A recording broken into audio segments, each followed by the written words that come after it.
welcome folks to the OKD community meeting for January 9th of the year 2024. And please take a look at the agenda, which in turn leads us to the planning board. And please put your name in the attendees section and your affiliation so we have a sense of who is here. And we can bounce right over to the planning board unless someone wants to add anything to the agenda that's outside of the planning board. Anyone? Going once, going twice? Okay.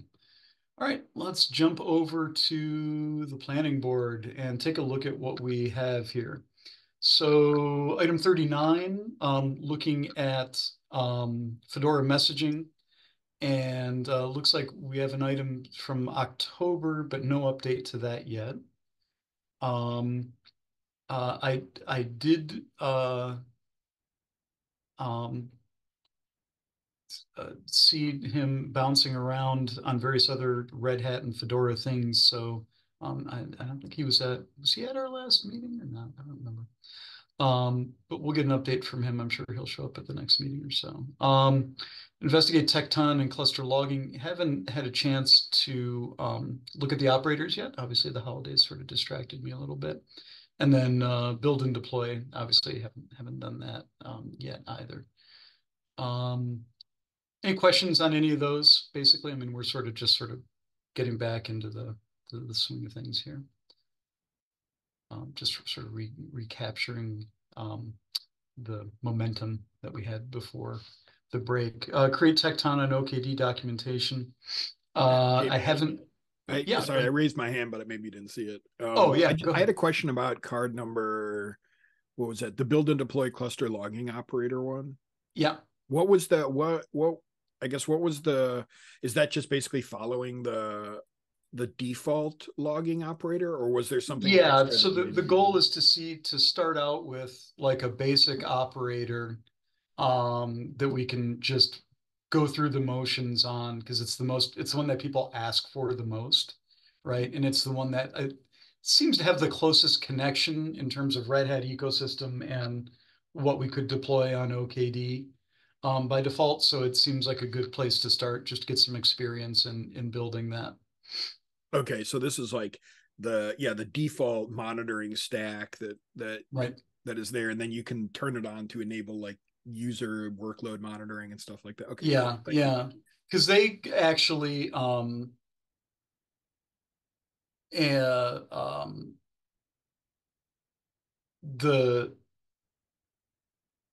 think it's the repo itself actually even mentions OKD.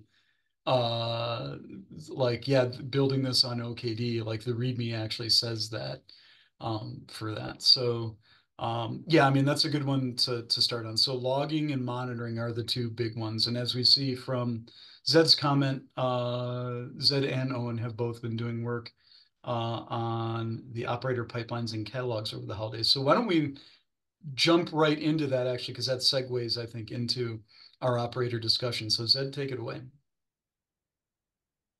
Well, to be fair, Owen's probably done more of their homework than I have. I've been having a look at the conversation around just the catalog repo. I know we talked a bit, Brian, beforehand on the catalogs have switched from SQLite to file-based, and now the latest one is templating with Semver. And so I've been kind of waiting for some of that to kind of flesh out. Although I've now got, based off an operator Owen built, I ingested that into a Semver template and then published that as a catalog source. And not pressed the install button yet, but the catalog side of it is working and it seems to pop up.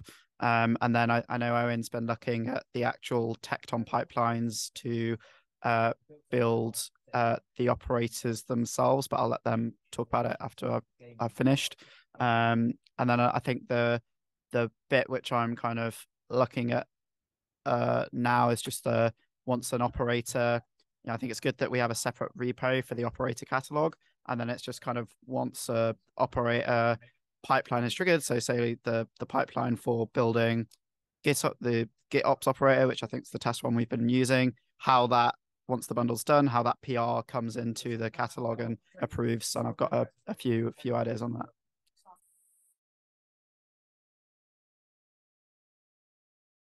Owen, did you want to speak it up? Yeah. I looked at the proof of concept pipeline that was in the OKD project and kind of updated that a bit. Yeah, some of the containers were throwing errors when I was trying to get that working, but yeah, I've got that all working, and I think we still need to look into adding some sort of pipeline support for patches that we can modify the actual operator, because some of them it won't be as easy to do. But yeah, overall, it was pretty easy to get it working with the existing proof of concept that was created.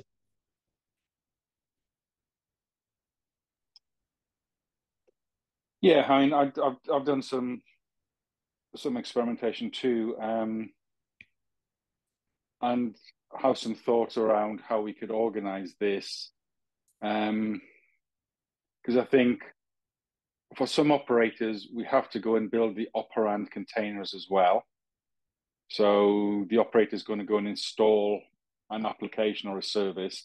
So some operators we would have to go and install, go and create and build those operand containers. Some we can use because they're public containers in Key or Docker Hub or somewhere like that. But there are some definitely that we have to build. Owen, you're right. I think we have to have a patch because I think we can't reuse some of the assets within some of the Red Hat, even though the license is Apache. I think there is concern that if we publish a community build operator that has all the Red Hat branding, I think that is one of the issues that the Red Hat product management have. If we actually go and make it look, feel exactly the same as the Red Hat commercial version, that wouldn't be a good thing. So we do have to do some patching to make sure that we replace those. Then there is, as you mentioned, there is the how do we chain things, because effectively the catalog has to get republished when any operator changes. So it's how do we actually do that chaining? And I think the area that I've spent a lot of time thinking about is we need to do a lot of testing, because we can't rely on the Red Hat testing, because we got no way of aligning our commit boundaries with what they are using, because there's no tagging. So we're going to have to pick arbitrary commits to do all the building of both the operand and the operator containers. And then obviously, which means we then have to do the update, what's it called? The bundle configuration, where you say this will update to that one, dependencies. We're going to have to do all the bundle dependencies ourselves, and that does require that we're going to have to do a lot of testing. So I was glad to see that the agent install, there's been some movement over on that to get a single node or lighter OKD installs done, because I can imagine we're going to have quite a big test. So allowing someone to actually create a framework. And then I've been looking at, should we be using Terraform or Ansible? And are we going to target an ESX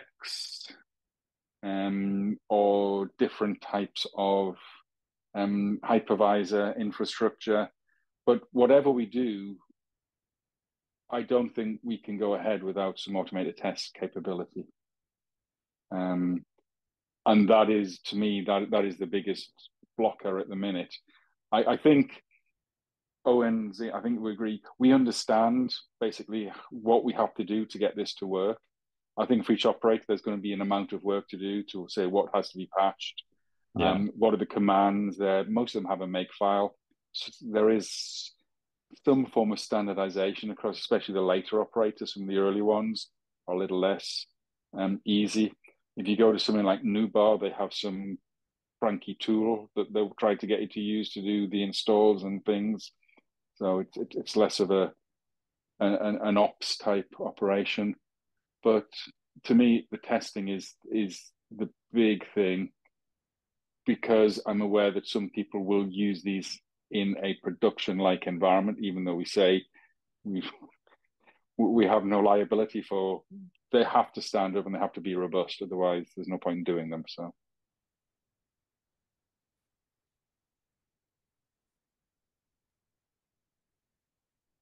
So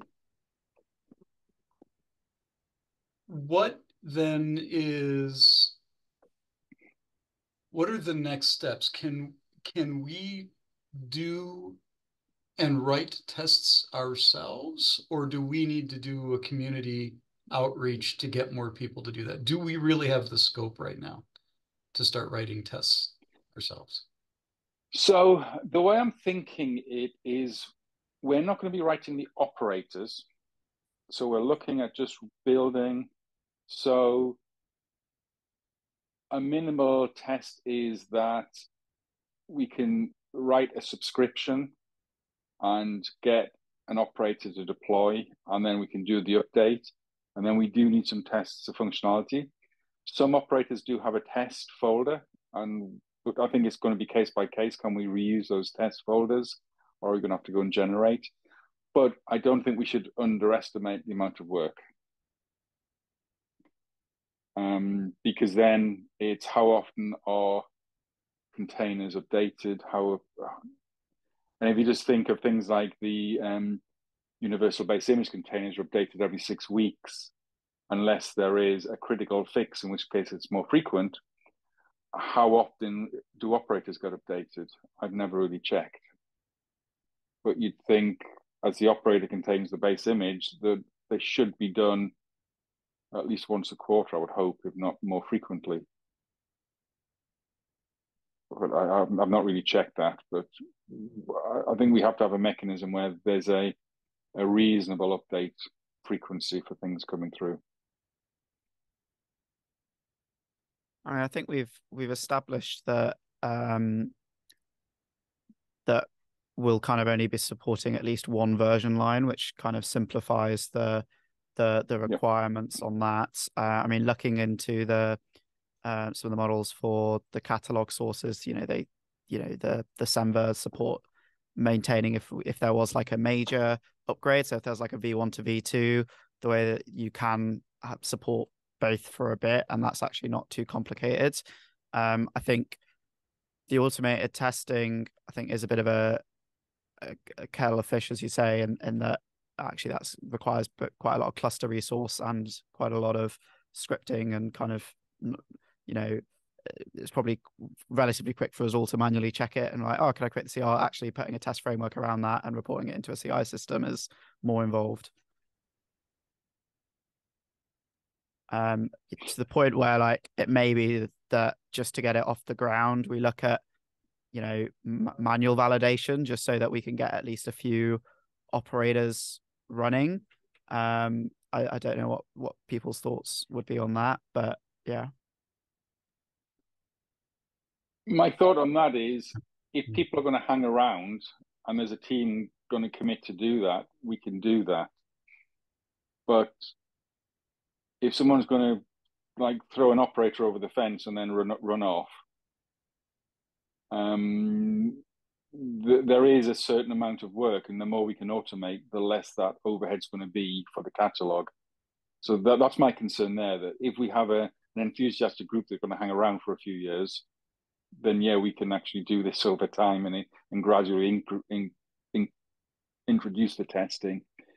Well, wouldn't that manual work inform the writing of tests in a way, right?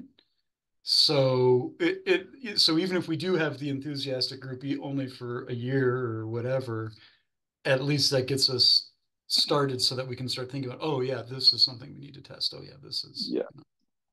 I don't know whether you've looked at this. The only thing that I have yet to tick off my list is how we do an OKD update. Because if we look at OCP, they tend to have a catalog. So there'll be a 4.13 catalog, then there'll be a 4.14 catalog. And the upgrade process will automatically switch that over. I haven't worked out how that works in terms of taking a 4.13 to a 4.14 OKD version of the catalog, in terms of making sure that everything just moves over. So I don't know whether anyone's actually explored that, but I think that's again something else, because given that we have 3 releases a year now, we're going to have to do that. Make sure that we can go from 3.13 to 3.14 to 15 or whatever.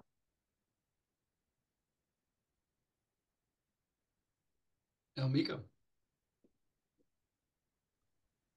So obviously testing is, it's a deep well topic we can get into. I was just curious though, like in terms of like the first level of testing, is it possible that we could make use of like GitHub Actions or something like that, just to know that we have like unit and linting and kind of the basic level? And then I'm guessing this manual testing we're talking about is actually going to like kind of an integration style testing, where we're making sure that it installs or something like that. Am I correct there? Yeah, Zed, go ahead, because I know you have some thoughts on action. So like the catalog repo I've built at the moment does the like very basic APM validate, which is the equivalent of a lint, and accepts it, and it does that on a PR as well. But obviously it doesn't do the so it'll check that it's valid from an OLM perspective, but I don't think it goes as far as checking like, oh, is the image actually valid and accessible and all that. It doesn't do any of that integration stuff, but it does do a very basic. I'll drop a link to the kind of hack repos that Owen and I have been playing around on. Awesome. Yeah, that sounds cool. And I guess like the other thing. Oh, sorry. Go ahead, Brian.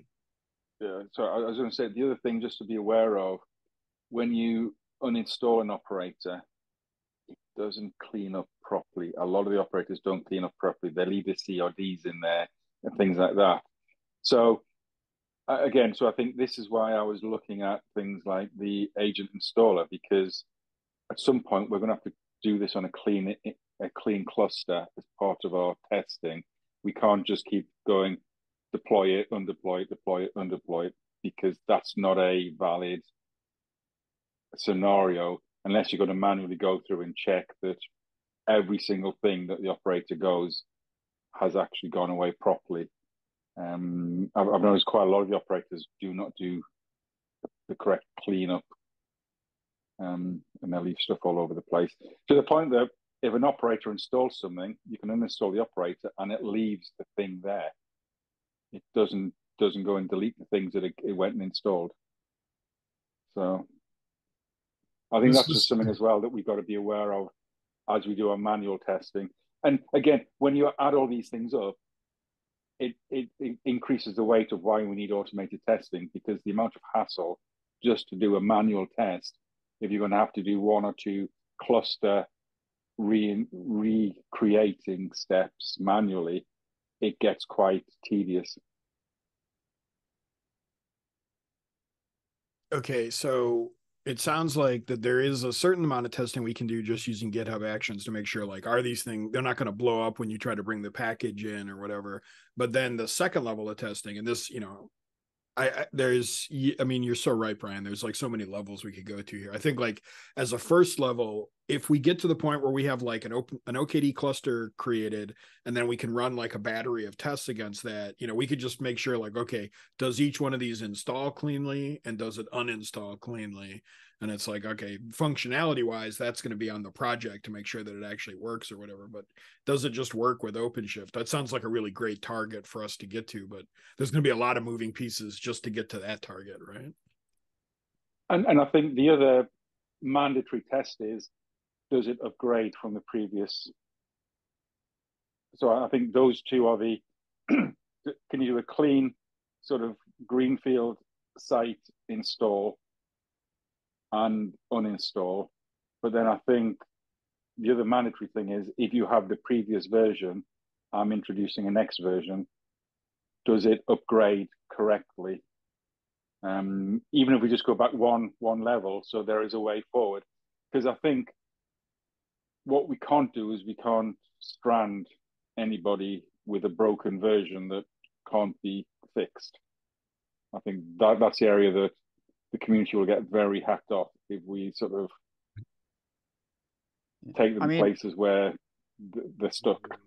I mean, I think it's worth, you know, even on pulling from, you know, the community. So what I kind of think of in terms of what you would expect to see out of the community operators GitHub repository. And actually, from what I've seen, they don't do a ton of integration testing on their operators. It's kind of on the maintainer of each operator to kind of do it. And I guess in this point, we're kind of the maintainers as well, so the onus is a bit more on us. But I'm a bit worried when you're talking about kind of like the uninstalling and the fact that the operator themselves might have bugs in them.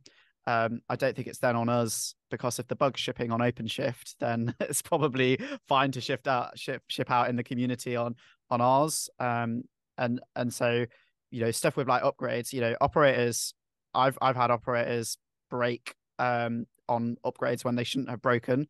You know, classic is, you know, often database operators will suddenly, you know, automatically update, and then they're like, oh, we don't support the version of the database you're running anymore. I'm not going to do anything. But it doesn't necessarily, as long as they fail in a sensible way, that's then not the worst thing in the world. And again, and I think in a community supported distribution, that's kind of when you would just expect someone to flag it and go, yeah, this kind of isn't great, as long as it's not failing by, I don't manage this version of the database, delete all of the PVCs. That's, you know, that's obviously not a great failure state. But most of the operators seem to be a bit more sensible in how they handle it.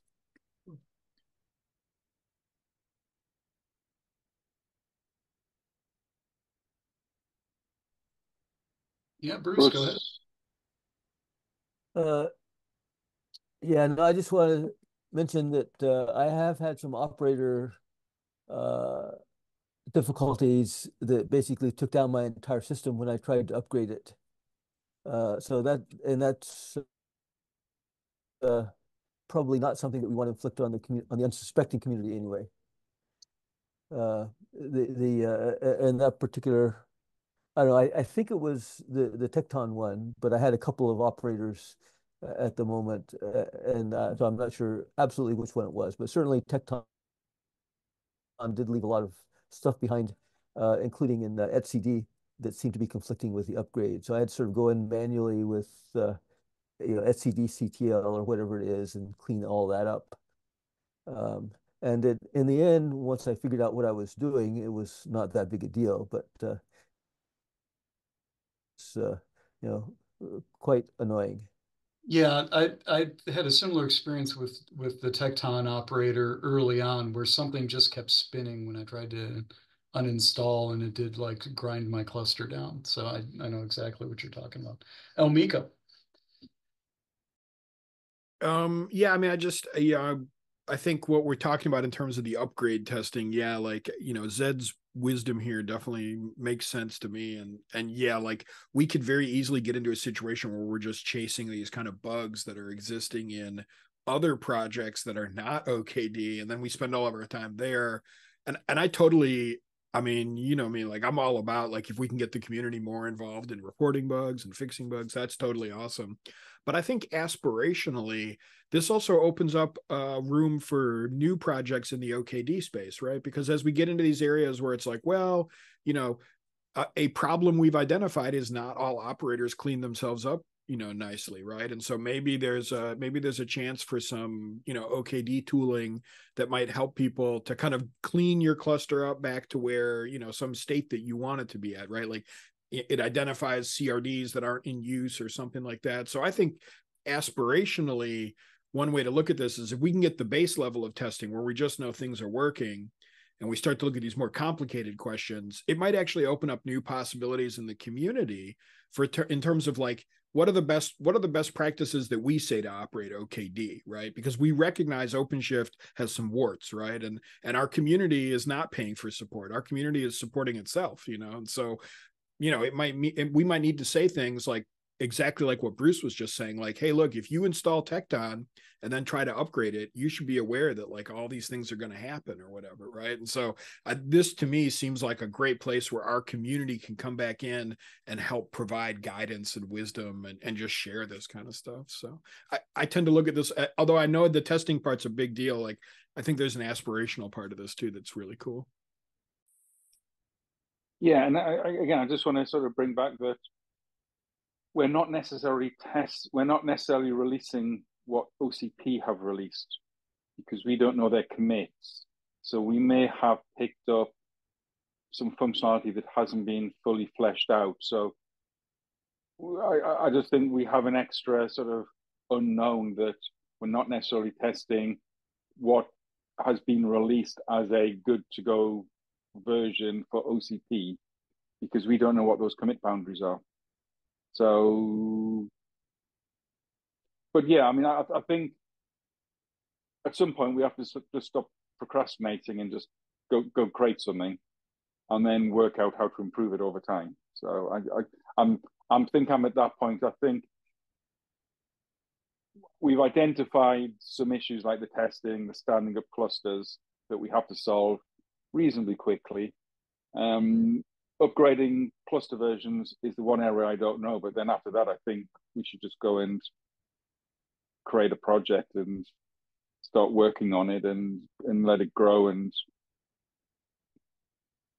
yeah, Zed.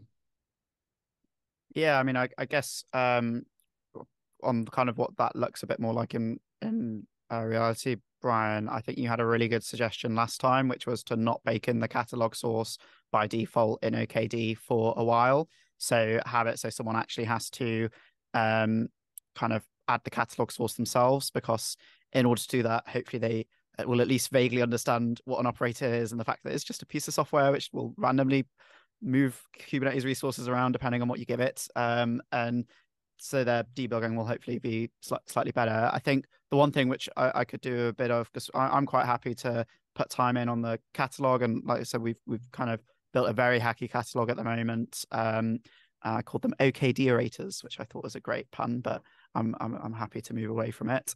It's just on the kind of branding side of it. So obviously the bundles which you build, if you take like I'm going to use this example again, it's one we've been playing with, Red Hot, the Argo version for OpenShift, which when you build it will build as Red Hat OpenShift GitOps. Is it that we want to kind of build it as OKD CI/CD open bracket Argo, because they are slightly different from the vanilla builds.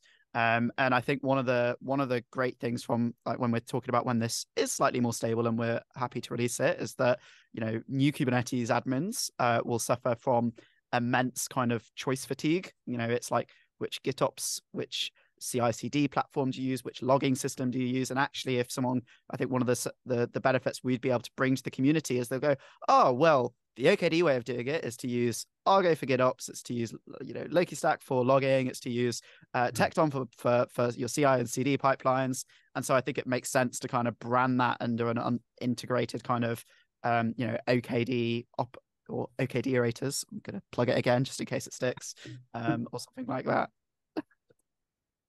Yeah, I mean, I think that's a great idea, and I would like, if anybody is graphically gifted, because I'm certainly not, to create a base image or a base icon that we can put behind all of our operators in the catalog, so it becomes immediately aware that this is an OKD community. Yeah. A bit like the Red Hat one do. They have the color branding and they're all red and they all have a similar look and feel. I mean, whether we go with our panda logo, homage to Diane, she would love that, but I don't know whether we can do that or not. But we want something to say that this is I agree. Whether we call it OKD Rater or whatever, but I think we should have a branding that says it's an OKD community released operator. I think that's important. That's something actually the community will probably want to talk about pretty quickly, is the branding, because we have a lot of stuff coming out and there's conferences coming up this year, and it would be nice to build community to get some, this sort of moves us away from the operators more in general conversation of how do we want to promote ourselves, and do we want to continue using the Panda and start getting some more swag printed up? Do we want to, you know what I mean? So as we get into conference season, spring and summer, we're going to want to have stuff. So in the next couple of weeks, and I see Amy's raising a hand. So Amy, go ahead. Yeah. Yeah, just so you know, for the stand at FOSDEM, we are ordering a table banner with the panda on it so that it'll be the CentOS logo on one runner, the RDO mascot on the other, which is our duck, and then an OKD one. So they'll all be separate, but we're putting the panda on it. Fantastic. And I've been told that they have some panda stickers. I have not seen them, so we'll have swag at the stand at FOSDEM. Nice.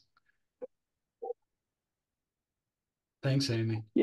Yeah, I guess there's two brands that people recognize. There is the OKD, the three letters as a sort of a brand mark for the OKD.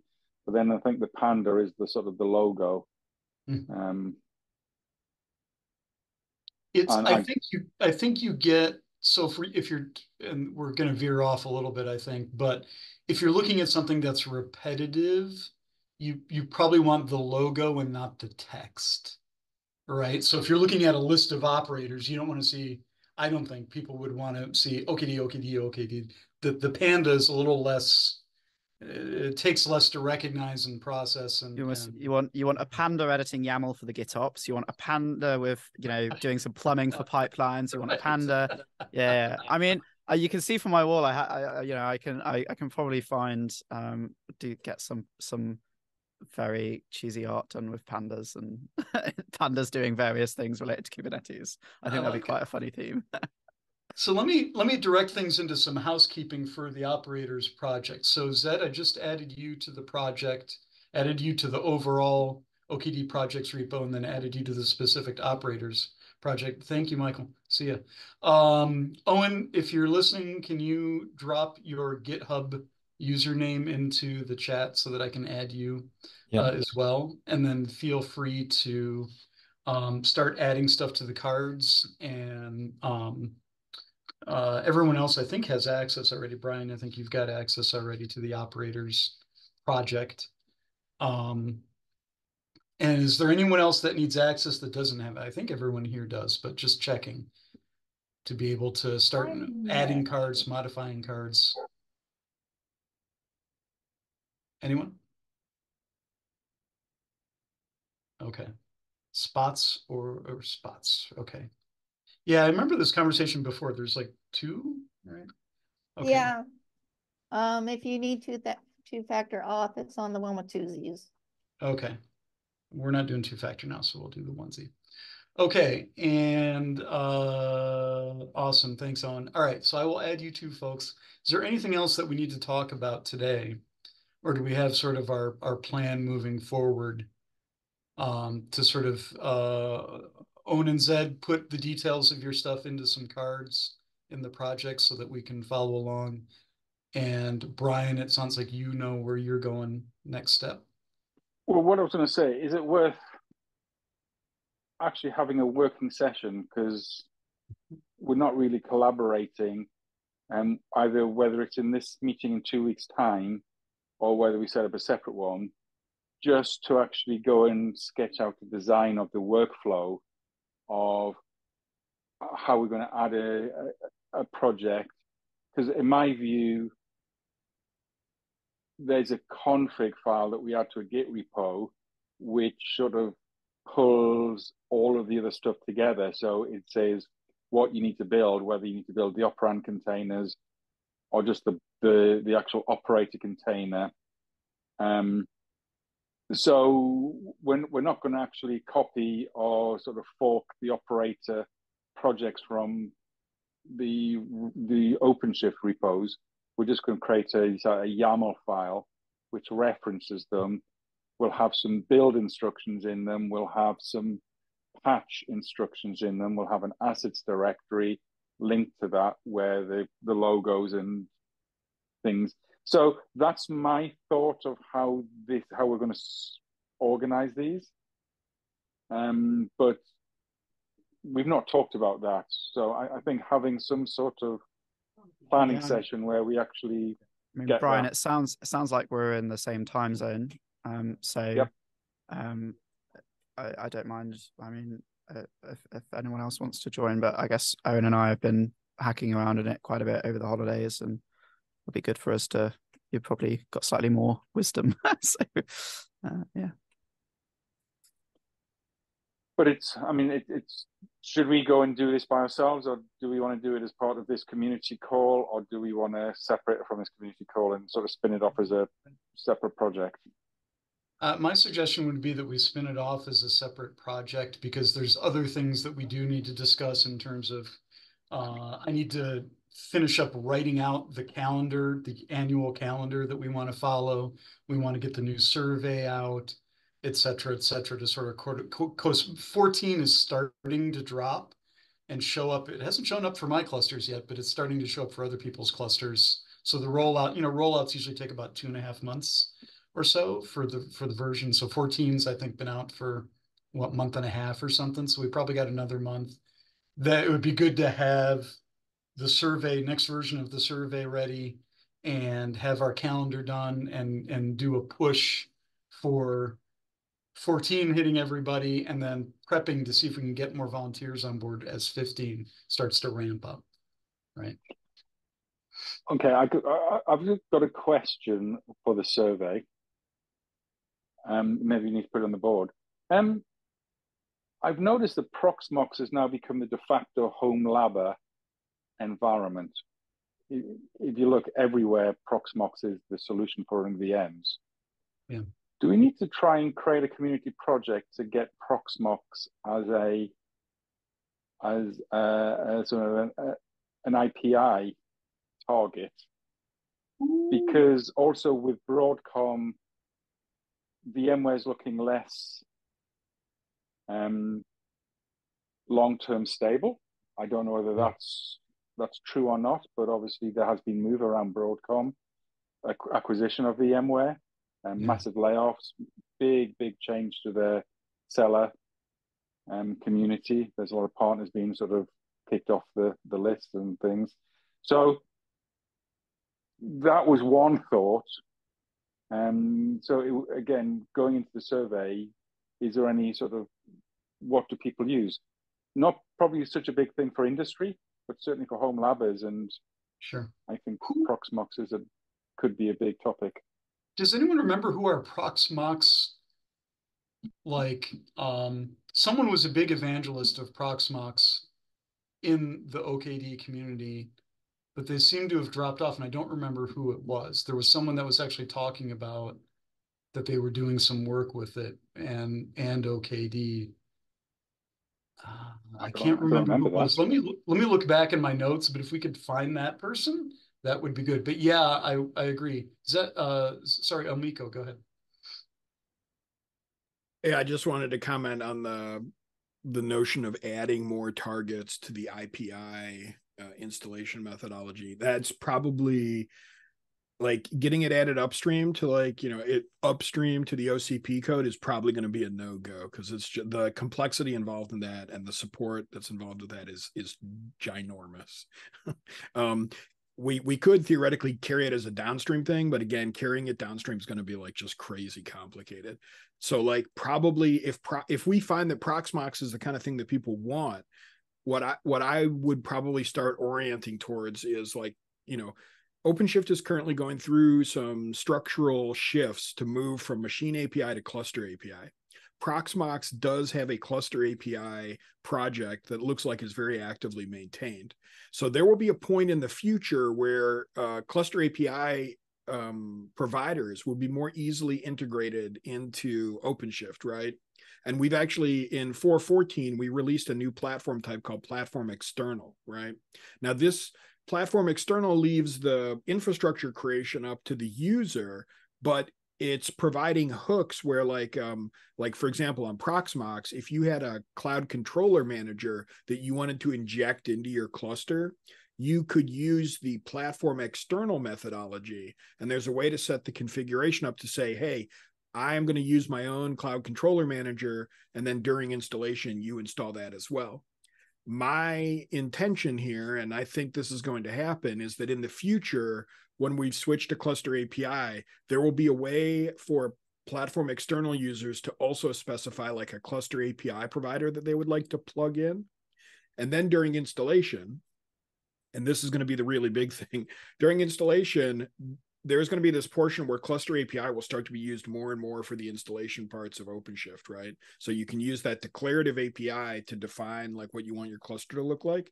And so I think that in the long tail of this, there will be a platform external configuration where if you're able to sufficiently provide a cluster API at, provider at install time, that the cluster will actually be able to create some resources for you. Now, you might still need to make like networks and, virtual clouds and stuff like that. But I think that if we wanted to talk about a story where like OKD will eventually get this, like, OKD already has platform external in 4.14 and 4.15. These were carried in from upstream.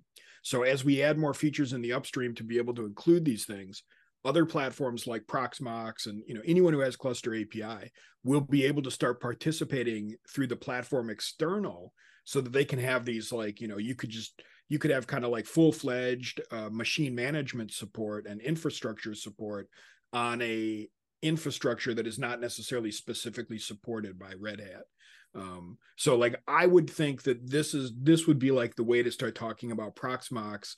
And if users are like really keen to experiment today, they could start using platform external now to install a Proxmox cluster, and then figuring out things like how does cluster API work, like that's going to be different because like there is a tech preview cluster API. Theoretically, users could start playing around with that, so there is work that could be done now. But I think in terms of installation, just because I'm really close to this stuff internally at Red Hat, this is kind of like what we're talking about. So my question off of that, and Brian, I see you're just about to say something. I'll throw this in. Does this lead us then to us possibly reaching out to the Proxmox community and saying, hey, we're the OKD community. We see that this is happening. Do you got anyone in the community want to help us, build up, a mutual community and some mutual, for lack of a better term, support around that?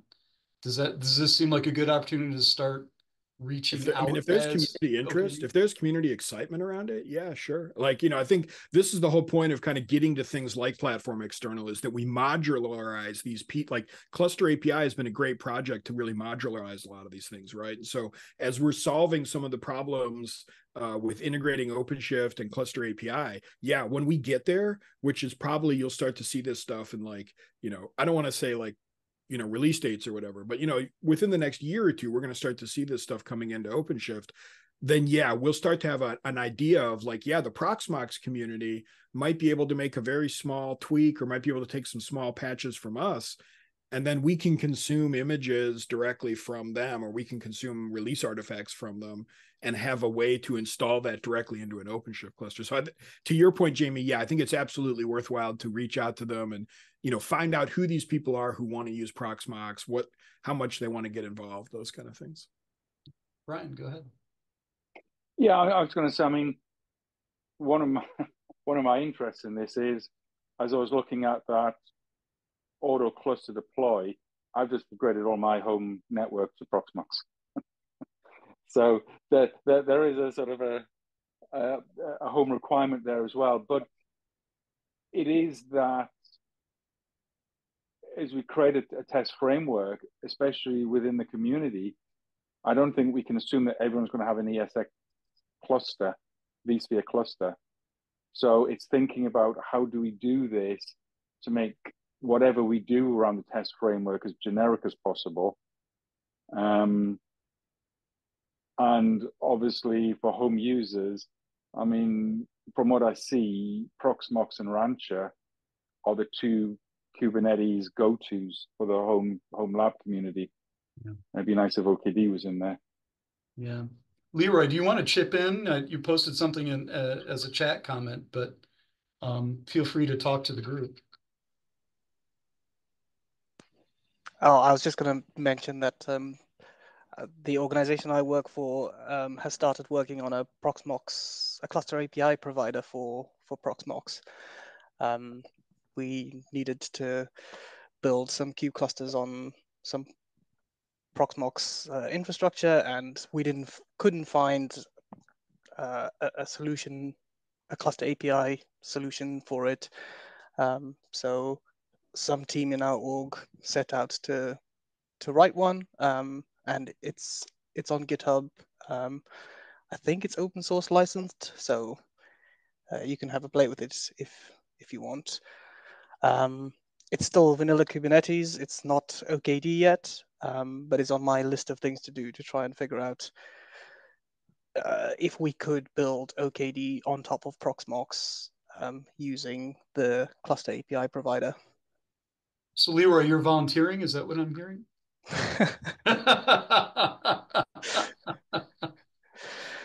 But yeah, you're welcome to chip in any capacity along those lines for sure. Absolutely.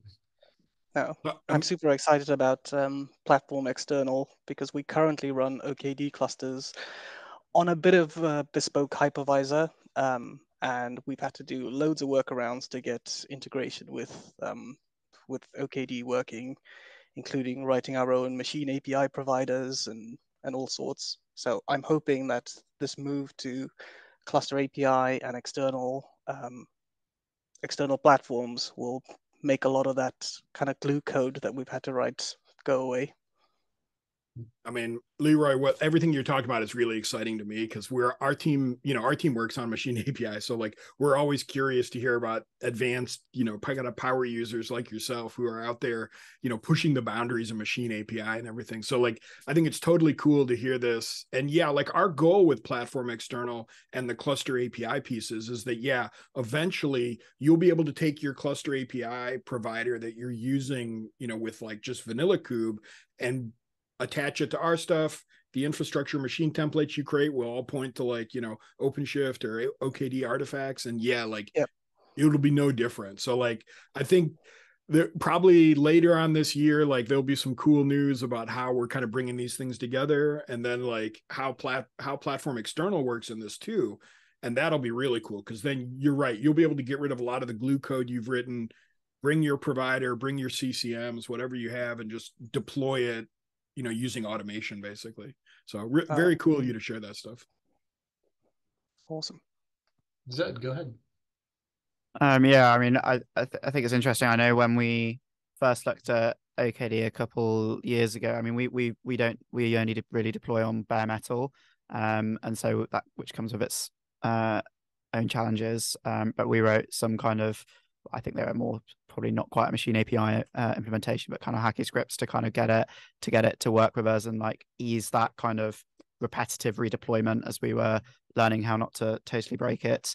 The one other bit I wanted to talk about was just if we're going to do working as a separate group on operators, I think one of the things which might be worthwhile is just setting up a slightly better asynchronous communication channel. Maybe that's a Slack channel or something in the Kubernetes Slack.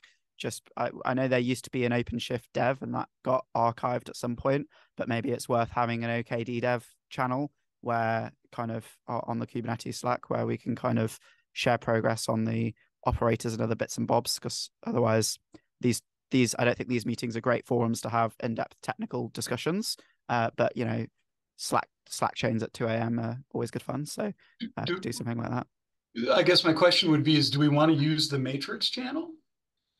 Or do I have to install Matrix? Oh dear. Well, it's a web browser. It's a I know. I'm teasing. We could, I guess. And yeah. Feel free to say no. That we set up the Matrix at the urging of one of our community members, and it doesn't really get used very much. Yeah, so, I mean, most of our community support seems to come through OpenShift users on the Kubernetes Slack, and also there's lots of Red Hat people on there who are usually very helpful. And so I guess that might be. I just think we'll get more eyeballs if we do it on the Kubernetes Slack, which is useful for projects like this. Quick show of hands. Kubernetes Slack. Okay, 2, 3. Yeah, 4. Okay, sounds like we're Kubernetes Slack. Okay. I will get that set up then, and yeah, we'll use that. Do we want it to be OKD-dev, or do we want it to be something else? What do we want to call I think I OKD think having dev works. yeah, OKD in the name of it, or OKD community, if you want to keep it the same name as this group, or this meeting, I think that works. But I think having OKD in the name helps. Because I think calling the previous channel OpenShift was very confusing. Yeah. So I think saying that this is a community activity rather than a Red Hat owned activity, because I think people assume that anything with OpenShift in the name is owned by Red Hat on a sort of a. Hey, Blaze showing up at the last minute. So do we want OKD-community or OKD-dev? Or some other OKD community dev? I think that's too long for a Slack channel name. Yeah. I think .dev. So -dev, is that where we're landing? Anyone? If we're just going to focus on the development of OKD and related things, yeah, let's just name it. I feel like it because I mean, we don't want to use if like we do OKD -community, then it'll be community noisy discussion and dev discussion as opposed to just sort of like technical dev discussion, right? Or do we want that to be the case to where anyone who joins the community is getting exposed to dev stuff? I don't know. That could be good, could be bad. Blaze, go ahead.